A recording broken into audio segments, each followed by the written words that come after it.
Good morning, everyone. Thank you for being here today.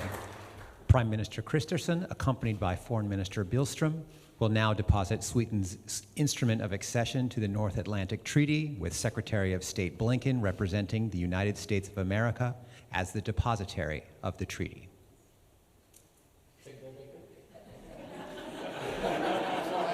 Be patient. Just allow me to present the Swedish document of accession to NATO. Thank you so much for receiving it. Allow me 30 seconds. Thank you so much. Welcome.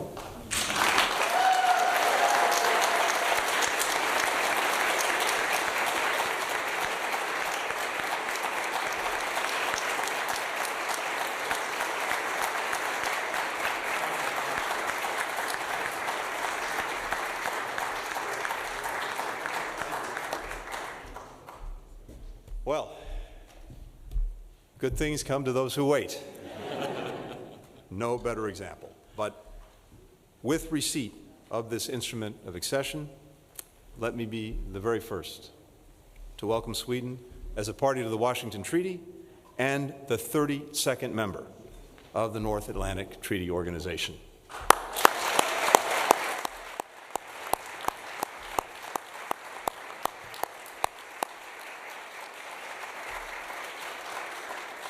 Prime Minister, to you, to my friend the Foreign Minister, a personal note of thanks for your extraordinary leadership, your extraordinary vision, and your resilience. This has been a little bit of a road, but I think we've known from day one that we would be here today, and now we are. This is a historic moment for Sweden. It's historic for our alliance. It's historic for the transatlantic relationship. Our NATO alliance, our defensive alliance, is now stronger and larger than it's ever been. But I think if you step back and think of where we were 3 years ago, none of this was foreordained, and in fact, none of this was foreseeable. Sweden had a 200-year-old policy of non-alignment. And before Putin's re-invasion of Ukraine in February of 2022, if you looked at the polling, less than 1/3 of Swedes supported joining NATO. This was part and parcel of Sweden's history. And then everything changed. After the invasion, 3/4 of the Swedish people made clear their desire to join. Swedes realized something very profound, that if Putin was willing to try to erase one neighbor from the map, then he might well not stop there. And if he was allowed to proceed with impunity, not only would his aggression potentially continue, but would-be aggressors everywhere would get the message that it was open season. And so the Swedish people stood up not only for their own country, but stood up to the common responsibility that we share to try to make sure that the very foundations of the international system that we all rely on to have peace, to have security, to have opportunity, when they were challenged, we were there to defend them. Sweden was there to defend them. And I think what this tells us even more profoundly is the reaffirmation of Sweden's democratic character. Change driven by its people, by its citizens. There's also no clearer example than today of the strategic debacle that Putin's invasion of Ukraine has become for Russia. We see a Russia that is now weaker militarily, economically, diplomatically. Its standing in Ukraine has changed dramatically, whereas before 2014, the first invasion, people were open to positive relations with Russia. Now virtually the entire society, and not just today, probably for generations, is turned against Russia because of its aggression. And fundamentally, our alliance is now, as I said, both larger and stronger than it's ever been. And we see again and again and again that everything Putin sought to prevent, he's actually precipitated by his actions, by his aggression. And there's no clearer example of that than Sweden becoming a member of this alliance. But even once that decision was made, none of this was easy, none of this was obvious. It's taken 2 years, nearly 2 years, of tireless diplomacy,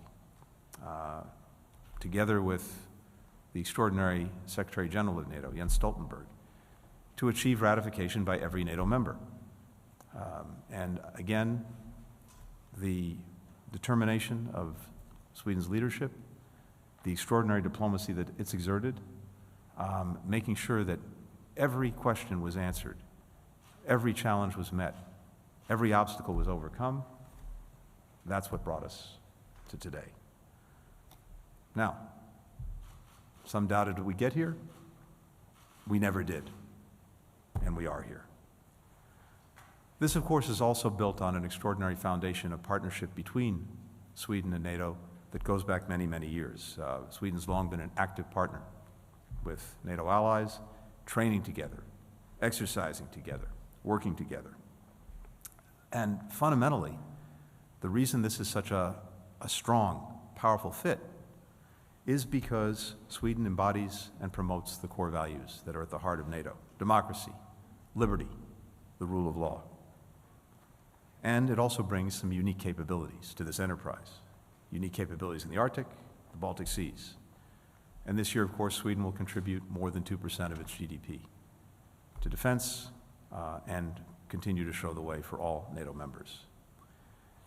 If you go back to 1949, at the signing of the NATO treaty, President Truman said this, and I quote, "In taking steps to prevent aggression against our own peoples, we have no purpose of aggression against other peoples. We hope to create a shield against aggression and the fear of aggression, a bulwark which will permit us to get on with the real business of government and society, the business of achieving a fuller and happier life for all of our citizens." That is fundamentally what this enterprise is all about, what NATO is all about. It's making sure that together we are creating an environment in which our people are safe, secure, and can meet their full potential. Today, we have fortified this shield against aggression. We brought more people under its protection so that together we can focus on the real work of delivering for our people. With that, Mr. Prime Minister, the floor is yours.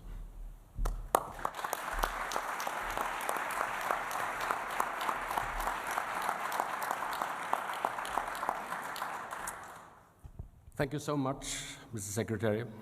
Antony, thank you so much. Today is a truly historic day. Sweden is now member of NATO. We are deeply grateful for the overwhelming bipartisan congressional support for Sweden's accession and for the strong leadership from the US administration leading the way on ratification and security assurances. I would personally like to thank both President Biden and you, Secretary Blinken, for your invaluable efforts and personal commitments during the accession process. I would also like to thank all NATO allies who have supported our accession and welcoming Sweden as a 32nd member of the alliance. We are humble, but we are also proud. We will live up to high expectations from all NATO allies. United we stand. Unity and solidarity will be Sweden's guiding light as a NATO member. We will share burdens, responsibilities, and risks with other allies. Today is, as Secretary Blinken said, it's a victory for freedom today. Sweden has made a free, democratic, sovereign, and united choice to join NATO. There is an overwhelming support in our parliament and among our people. That is a strength, both for Sweden and for the alliance. And as a strong democracy, Sweden will stand for the values in the Washington Treaty, signed just a few blocks from here 75 years ago. Freedom, democracy, individual liberty, and the rule of law. Sweden is, as was mentioned now, leaving 200 years of neutrality and military non-alignment behind. It is a major step, but at the same time, a very natural step. Membership means that we are coming home to the Alliance for Peace and coming home to the Alliance for Freedom, to which many democracies already belong. Also home to our neighbors' security cooperation, home to the circle of countries where we, for generations, have belonged. We will defend freedom together with the countries closest to us, both in terms of geography, culture, and values. The security situation in our region has not been this serious since the Second World War. Russia will stay a serious threat to the Euro-Atlantic security for the foreseeable future. It was in this light that Sweden applied to join the NATO Defense Alliance, to gain security, but also to provide security. We have unique capabilities to contribute on land, in the air, at sea. Our support to Ukraine is a fundamental part of that. Ukraine is fighting bravely for its freedom, but they are also defending European freedom. At the same time, we are strengthening our defense and doubling the defense budget right now. From this year onwards, Sweden meets the NATO standard of 2% of GDP to defense spendings. This is important for NATO security, obviously, and to burden sharing.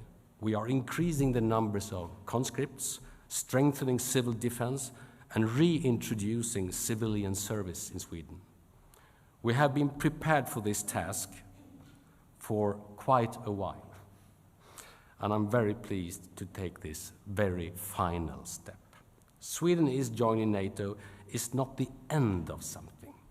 It's a beginning of something new.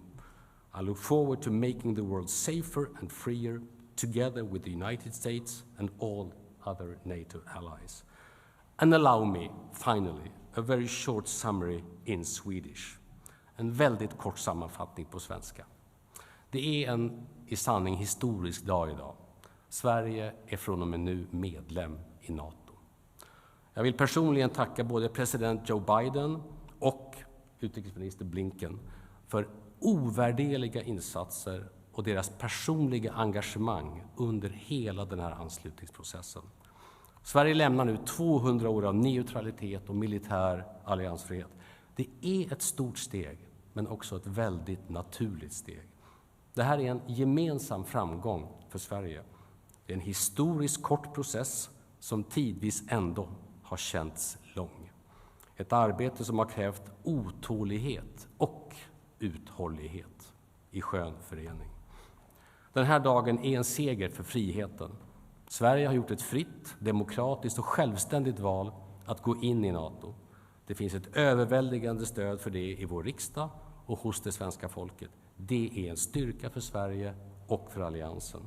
Ett svenskt NATO-medlemskap är inte slutet på någonting. Det är början på någonting nytt. Jag ser fram emot att tillsammans med alla allierade och tillsammans med USA göra världen säkrare och friare. Thank you all so much.